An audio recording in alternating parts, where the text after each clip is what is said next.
அதுக்கப்புறம் இதை இப்படி எடுத்து இப்படி போட்டிங்கன்னா ஒரு நாட் வந்துடும். அப்படியே பிடிச்சி இழுக்கணும். ரொம்ப டைட்டாக வெடுக்குன்னு இழுத்துட்டிங்கன்னா காம்பு மெல்லிசாக இருக்கிறதுனால அது அருந்துடும். அதெல்லாம் என்ன பண்ணணும், மெதுவாக இழுக்கணும். இழுத்துட்டு இப்படி டைட் பண்ணிக்கோங்க.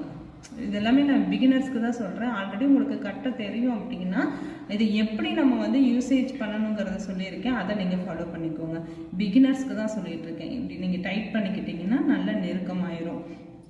நீங்களாக வாங்கி கட்டும்போது அதில் வந்து ரொம்ப ஒரு ஹாப்பினஸ் இருக்கும். நம்மளே பூ வாங்கி நம்மளே கட்டி அதை யூஸ் பண்ணும்போது நமக்கு ஒரு ஹாப்பினஸ் இருக்கும். கடவுளுக்கு நம்ம அந்த பூவை சூட்டும்போது கடவுளுடைய அனுகிரகம் நமக்கு சீக்கிரமாகவே கிடைக்கும். இன்னொரு தடவை சொல்கிறேன் பாருங்கள். 2 மலர் இப்படி எடுத்து மேலே வச்சுக்கணும். 2 மலர் எடுத்து கீழே வச்சுக்கணும். வைக்கும்போது கொஞ்சம் கீழால் வச்சுக்கோங்க. அப்போ தான் உங்களுக்கு நல்ல அழகாக